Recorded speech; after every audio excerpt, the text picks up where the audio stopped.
Hey everyone, welcome to my channel. Today, I have an amazing story for you that will not only inspire you, but also teach you a powerful life lesson. It's the kind of story that will make you think and help you see life in a whole new way. But wait, there's more. While you enjoy this story, you'll also be improving your English listening skills. So, if you're looking for a fun and easy way to learn and grow, you're in the right place. Before we dive into the story, don't forget to hit that subscribe button and share it with your friends. And hey, I'd love to hear your thoughts, so make sure to drop a comment below after the video. Are you ready? Let's get started. The mountains in the northern part of Persia were rampant with large brown bears who roamed the vast region and hardly ever had to defend themselves against any predators. There was, however, one extraordinary beast that the locals had never set eyes upon called a dragon, which could easily kill and devour the bears. A hunter from the central part of the country went to the mountains in the north in search of prey, but he knew nothing about the legendary dragon. As he pitched his tent and prepared a fire to keep himself warm overnight, he hummed his favorite melody, excited about his anticipated morning hunt. All of a sudden, he heard the excruciating cry of a beast and the piercing roar of some other creature that he had never heard before.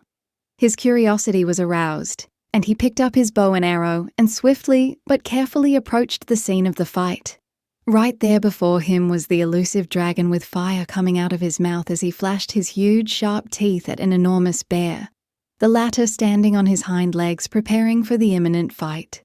The hunter wasted no time, aiming straight between the dragon's eyes and shooting him on the spot. Down fell the dragon, with the most hideous sound thundering from his fiery mouth. The bear, looking upon the scene in disbelief, was stunned. He turned to the hunter and gazed at him for a while before lowering himself onto all fours and slowly swaggering over to him. At first, the hunter was alarmed that the bear might attack him, but his fears were eased as the huge animal sat before his saviour's feet, resting his head on his paws. It seemed to the hunter that the animal was demonstrating gratitude in his own way, and he was relieved. As he turned around to walk back to his tent, the bear got up and quietly began to follow him.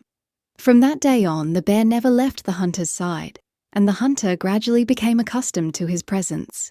The two became odd companions, much to the surprise of everyone who saw them together. Often, people would warn the hunter that to befriend an ignorant beast was dangerous, even worse than making friends with a human enemy. The hunter, though, never heeded their advice, believing that his advisors were all jealous of his friendship with the glorious bear. Soon, everyone stopped giving him advice, leaving the hunter to his own devices. One glorious morning, the huntsman decided to take advantage of the good weather and go hunting. The two companions traversed a variety of mountain paths in search of a worthy prey, but they were unlucky and still empty-handed after many hours of aimless pursuit. The hunter grew weary and decided to take a short nap in the shade of a tree. The bear had learned to obediently sit by his side and guard him and his bows and arrows until he awoke.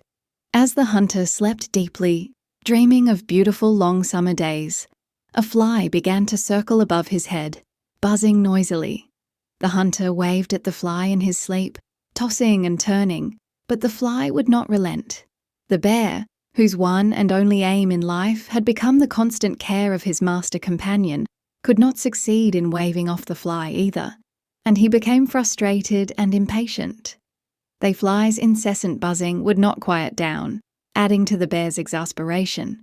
In one great swoop, the bear finally picked up the nearest rock that he could hold in his front paws, and, as the fly alit on the hunter's forehead, slammed it onto the insect, crushing the hunter's skull along with the fly in one swift motion.